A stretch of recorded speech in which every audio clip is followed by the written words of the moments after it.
VCU going for the season sweep against the University of Richmond tonight. Coach, what can we expect to see from Coach Mooney's Spiders?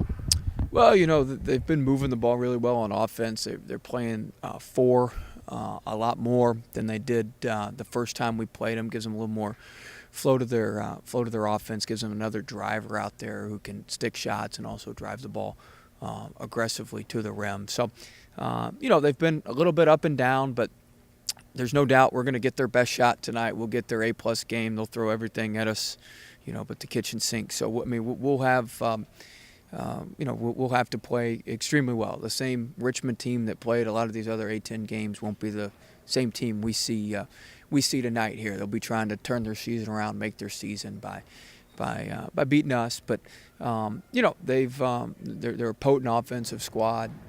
They really are efficient with their offense, and we need to certainly do a better job guarding them than we did the first time over at the Robbins Center. So Richmond leads the A-10 in assists at just over 17 per game. Do you plan any differently when you have a team that scores 60% of their baskets or almost 70% of their baskets off of assists? Yeah, you got to be careful and make sure you lock down the shooters. Make sure you know where everybody is, and try to force them to play a little bit more one-on-one. Although Jones really hurt us one-on-one, and Trey Davis hurt us one-on-one over at their place last month. So we need to make sure that we have a nice balance between staying out on those shooters and not letting them get a bunch of assisted threes, particularly, but also make sure we're guarding the ball and keeping the ball in front.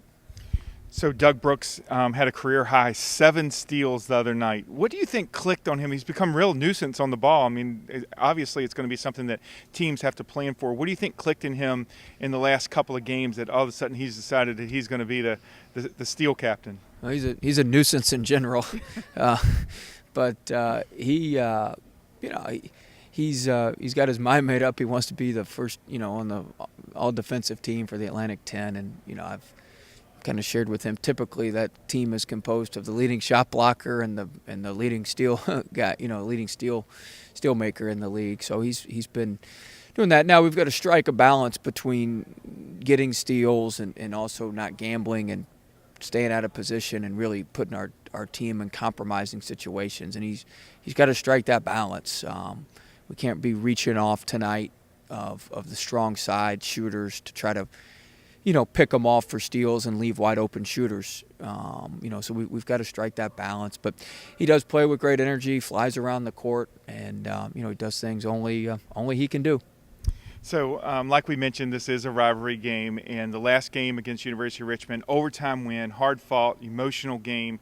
When you're prepping a team for the second time around for the same type of rivalry game, do you have to tell them any more, any less, or is it kind of you try to keep the schedule similar?